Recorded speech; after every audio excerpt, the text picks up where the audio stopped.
So today we are going to be talking about dividing fractions.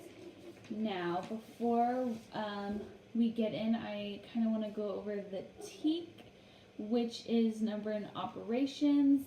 The student applies mathematical processes standards to represent and explain fractional units, and the student is actually expected to represent fractions greater than 0 and less than 1 or equal to one of the denominators of 2, 3, 4, 6, and 8 using concrete objects, pictorial models, including strip diagrams and number lines. So that's the TEAC that we're working with today. I also want to briefly go over what a reciprocal is. Now, a reciprocal is just a fraction flipped upside down. So if you have the fraction 3/4, its reciprocal is going to be 4/3. Now, the reason why we do this is because when we multiply straight across, you're going to get 12 over 12. Now remember, any number over itself is going to equal 1. So when you're using a reciprocal in any operations using fractions, you're basically just using 1. And when you're using 1, you're not going to be changing the value of the products that you're working with. So that is a reciprocal. Now let's go ahead and get into the problem that we're going to be working with today. The problem starts off like this. Sally wants to ride her bike 10 miles to her friend's house. If she has completed 3/5 of her journey, how far has she gone? Another question that you can use with this type of problem is, how far does she have left to go? So in order to do this, I'm actually going to combine kind of two different models, kind of an area model and kind of like a number line model. So we're going to start off with our whole. Now, I can't really draw 10 miles on my paper. So I'm going to make this strip be my whole. So this is my whole.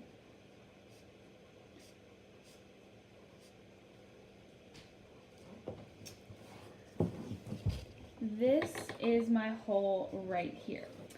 Now, it says in the problem that she has completed 3/5 of her journey. So what we want to do is break up this whole into 5 separate and equal parts. So I'm going to go ahead and do that.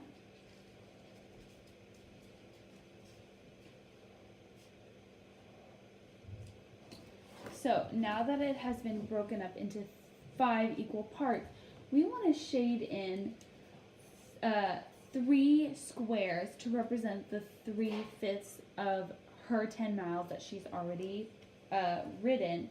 So I'm going to shade in this 1, 2, 3. But that still doesn't really answer our question, which is how far has she gone? In order to figure this out, we need to figure out what each square is equal. Like how many miles is each square equal to? Now we know that there's 10 miles, and we know that the 10 miles is breaking up into 5 equal parts to represent our fraction. So what I'm going to do is divide 10 divided by 5. So 10 miles divided by 5 equal parts is going to equal 2 miles.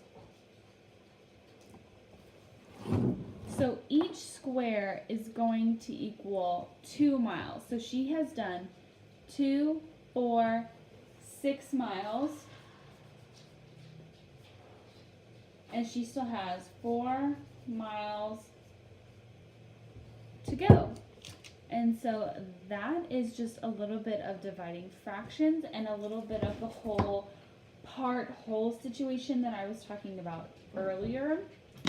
So now what I want to do is go over some of the connections that I have between fractions and some other mathematical concepts. The first one being operations with fractions and the parts of a whole and how they're connected. because fractions are simply just parts of wholes. And when you operate with fractions, you can use division, multiplication, adding, subtracting, all your standard operations using fractions. A whole can represent a set of objects, a length on a number line, an area. Parts can just be portions of the whole. So that's kind of how those are connected within each other.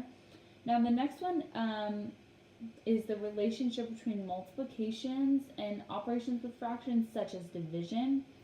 They're connected because when you are dividing fractions, you actually end up just multiplying your fractions, and I can give you a little example of what that looks like.